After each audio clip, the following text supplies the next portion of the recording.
luntiyo sabana badanaga maqnay dadkaygiisu xishaday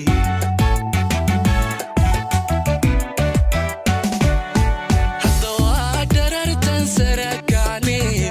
xorni mas'uula laga luntiyo sabana badanaga maqnay dadkaygiisu xishaday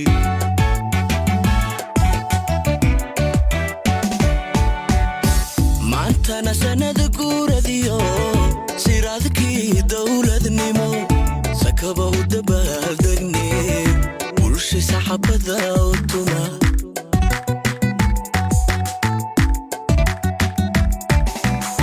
ما أنت أنا سند كورديو سيرادكي دولة نيمو سكبه دبادني ورش سحب ذاوتنا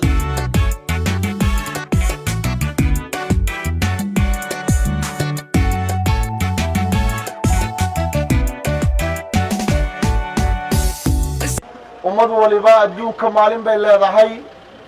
inaga maalinteenu waa 18 May dhalinyarada waxaan ku faraxsanahay inaad shucuurtiina muujinaysaan oo u dabaaldegaysaan maalintan weyn ee nu jecelahay ee taariikhdeena ee sumadeena waxaynu doonaynaa mar inaynu dabaaldegno marna waxaynu doonaynaa dalkeena inaynu ilaashano qurxisano dhisano waad ogtihiin halkii khariiriyada dhir badan baa inoogu beernayd maanta haddaad tagtaana geed kama noola haddii la ilaalin lahaa oo nin waliba odhan lahaa geedka ayaan la jirin geedi nagamu dhinteen waxaa diyaar inoo noqonaya beerta xorriyadda laga bilaabo sabtida gelinkeeda dambe waa barxad weyn oo qiimo badan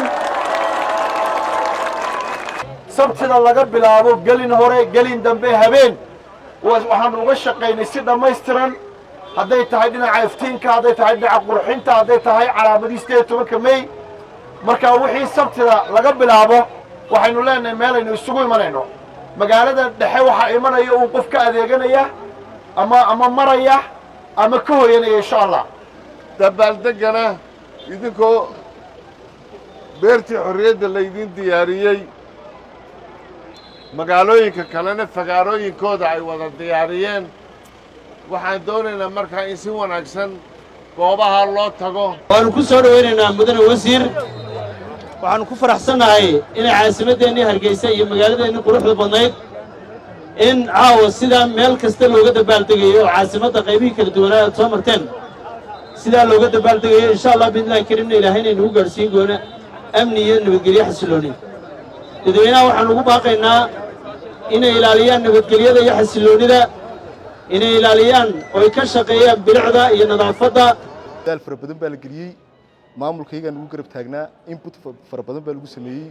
guud ahaan waxa kor loo qaaday bilicda iyo qurxinta stage-ka iyo guud ahaan beerta xorriyadda oo marka hore aynu sariibad ku meel gaadhay u diyaarnay hase haatee laga maarmaan noqotay inuu markaa aynu u bedelano sidii ay hore inoogu ahaan jirtay shaqada caasimadda ka socota kuma koobna beerta xorriyadda